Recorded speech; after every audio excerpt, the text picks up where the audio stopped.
14년 후에 내가 바나바와 함께 디도를 데리고 다시 예루살렘에 올라갔나니 계시를 따라 올라가 내가 이방 가운데서 전파하는 복음을 그들에게 제시하되 유력한 자들에게 사사로이 한 것은 내가 다름질하는 것이나 다름질한 것이 헛되지 않게 하려 함이라. 그러나 나와 함께 있는 헬라인 디도까지도 억지로 할례를 받게 하지 아니하였으니 이는 가만히 들어온 거짓 형제들 때문이라. 그들이 가만히 들어온 것은 그리스도 예수 안에서 우리가 가진 자유를 엿보고 우리를 종으로 삼고자 함이로되 그들에게 우리가 한시도 복종하지 아니하였으니 이는 복음의 진리가 항상 너희 가운데 있게 하려 함이라. 유력하다는 이들 중에 본래 어떤 이들이든지 내게 상관이 없으며 하나님은 사람을 외모로 취하지 아니하시나니 저 유력한 이들은 내게 의무를 더하여 준 것이 없고 도리어 그들은 내가 무할례자에게 복음 전함을 맡은 것이 베드로가 할례자에게 맡음과 같은 것을 보았고 베드로에게 역사하사 그를 할례자의 사도로 삼으신 이가 또한 내게 역사하사 나를 이방인의 사도로 삼으셨느니라. 또 기둥같이 여기는 야고보와 게바와 요한도 내게 주신 은혜를 알므로 나와 바나바에게 친교의 악수를 하였으니 우리는 이방인에게로 그들은 할례자에게로 가게 하려 함이라. 다만 우리에게 가난한 자들을 기억하도록 부탁하였으니 이것은 나도 본래부터 힘써 행하여 왔노라. 게바가 안디옥에 이르렀을 때 책망받을 일이 있기로 내가 그를 대면하여 책망하였노라. 야고보에게서 온 어떤 이들이 이르기 전에 게바가 이방인과 함께 먹다가 그들이 오매 그가 할례자들을 두려워하여 떠나 물러가매 남은 유대인들도 그와 같이 외식하므로 바나바도 그들의 외식에 유혹되었느니라.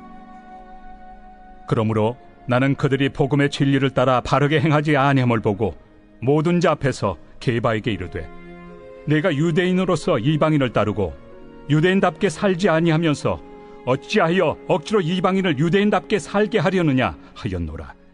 우리는 본래 유대인이요 이방 죄인이 아니로되 사람이 의롭게 되는 것은 율법의 행위로 말미암음이 아니요 오직 예수 그리스도를 믿음으로 말미암는 줄 알므로 우리도 그리스도 예수를 믿나니 이는 우리가 율법의 행위로서가 아니고 그리스도를 믿음으로써 의롭다함을 얻으려 함이라. 율법의 행위로서는 의롭다함을 얻을 육체가 없느니라. 만일 우리가 그리스도 안에서 의롭게 되려 하다가 죄인으로 드러나면 그리스도께서 죄를 짓게 하는 자냐?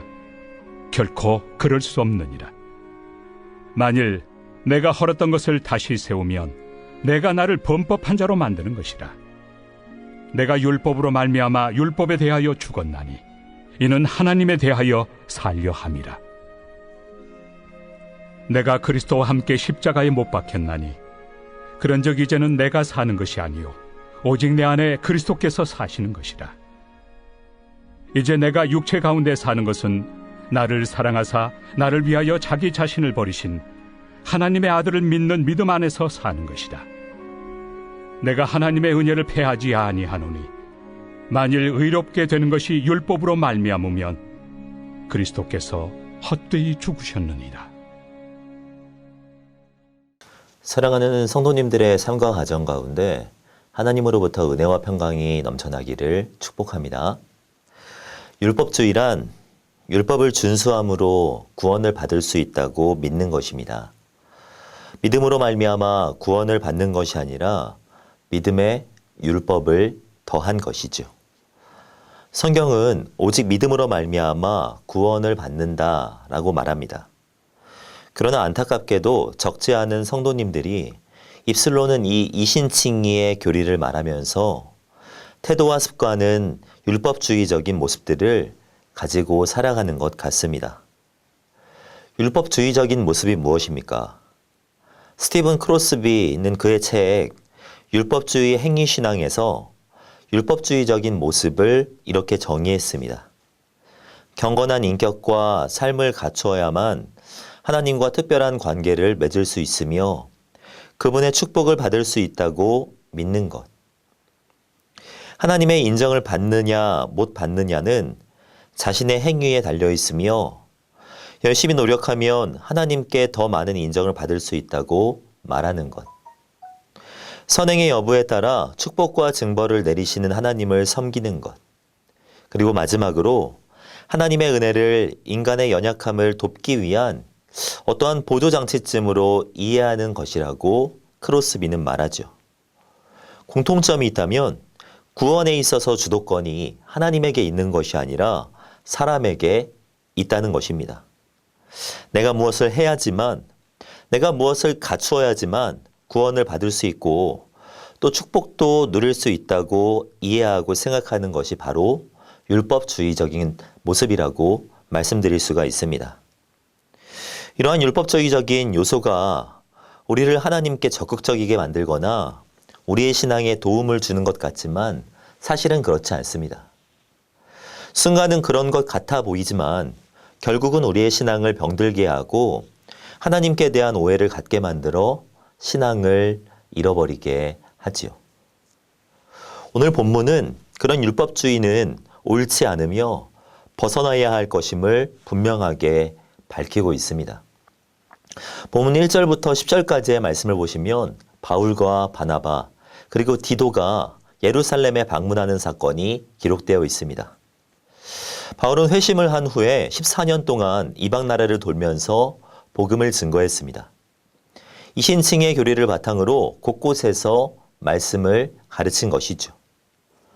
그런데 갈라디아 교회 안에 율법주의가 점점 확장되고 있다는 소식을 바울은 듣게 됩니다. 그들에게 무엇인가 확실하고 권위 있는 답이 필요했다고 느낀 이 바울은 당시 가장 권위 있는 이들인 베드로와 요한, 야고보, 그들이 거하고 있었던 예루살렘으로 찾아가 그들의 의견을 듣기 원했던 것이죠. 바울이 예루살렘에서 확인하기를 원했던 것은 두 가지입니다. 먼저는 이신층의 교리의 진실성 여부를 확인하기를 원했습니다.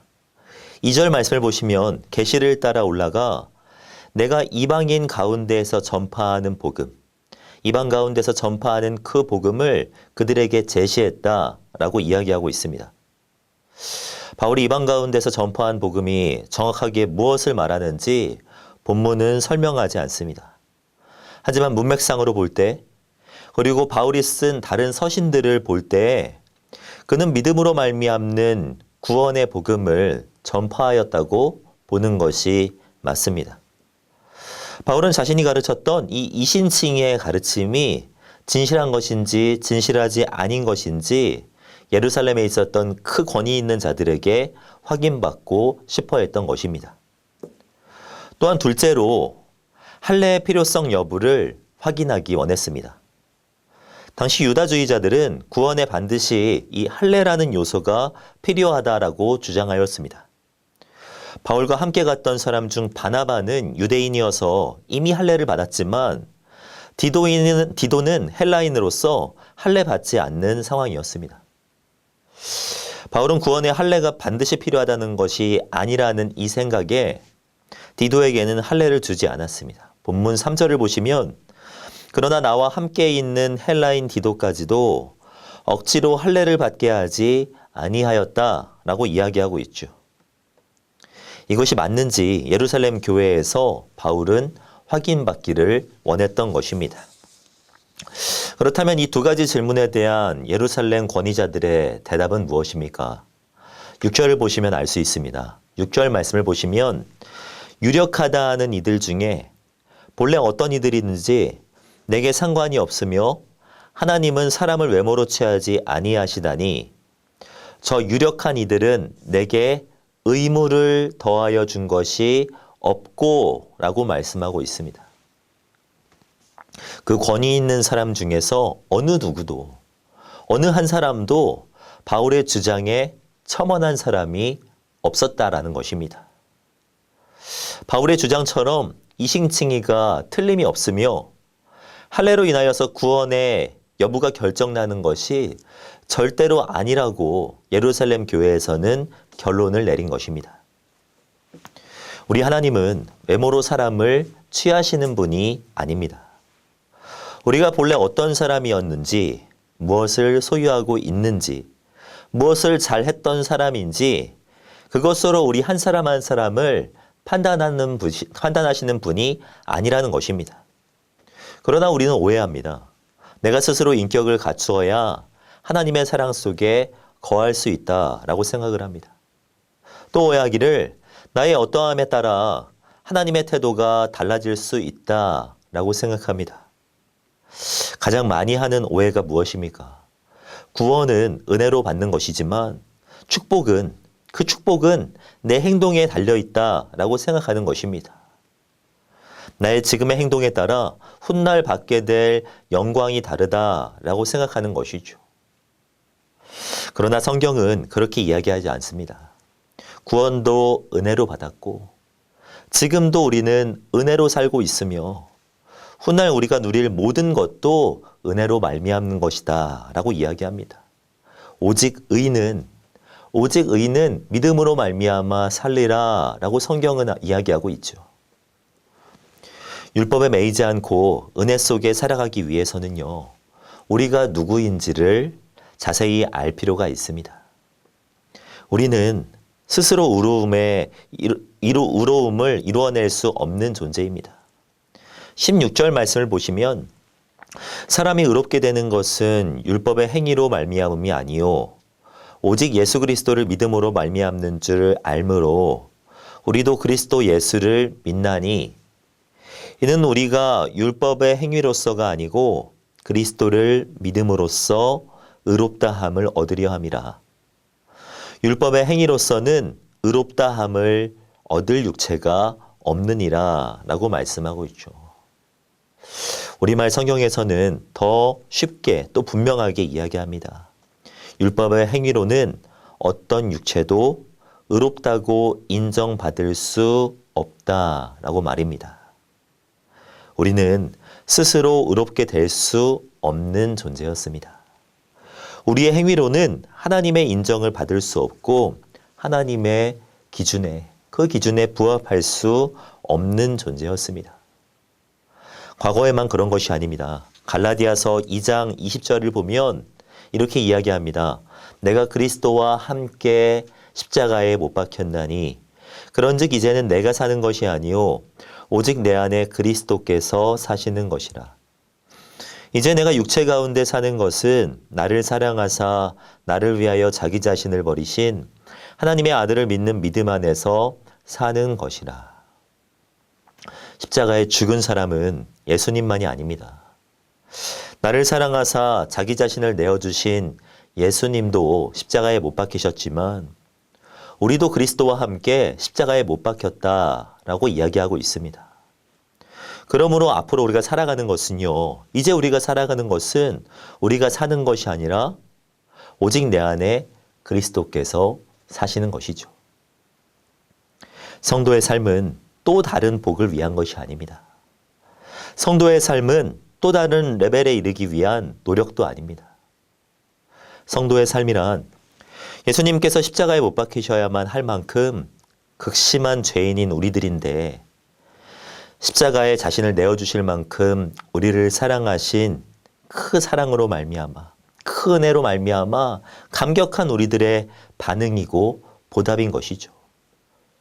헌금하고 섬기고 기도하고 예배하고 구제하는 이 모든 일들이 하나님의 은혜에 대한 감사의 표현일 뿐 그것을 행함으로 공로가 되는 것은 결코 아니라는 것입니다. 사랑하는 성도 여러분, 하나님께서 우리에게 주신 그 은혜가 얼마나 큽니까?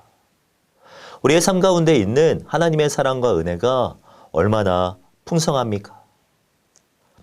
은혜 속에 살아가는 성도의 고백이 설교 전 함께 찬양한 이 304장, 찬송가 304장의 가사와 같아야 한다고 생각합니다. 가사를 보면 그렇습니다. 그 크신 하나님의 사랑 말로 다 형용 못하네. 저 높고 높은 별을 넘어 이 낮고 낮은 땅 위에 죄 범한 영혼 구하려 그 아들 보내사 화목제물 삼으시고 죄 용서하셨네. 3절을 보면 또 이렇습니다. 하늘을 두루마리 삼고 바다를 먹물 삼아도 한없는 하나님의 사랑 다 기록할 수 없겠네. 이것이 우리의 고백이어야 하지 않겠습니까? 사랑하는 성도 여러분, 매일 거울을 보듯 우리는 묵상해야 할 것이 있습니다. 우리에게 있는 십자가이지요. 우리를 사랑하셔서 모든 것을 주신 그 십자가를 날마다 생각하며 살아가시는 저와 성도님들이 되시기를 바랍니다. 또한 우리는 하나님의 은혜를 묵상해야 합니다.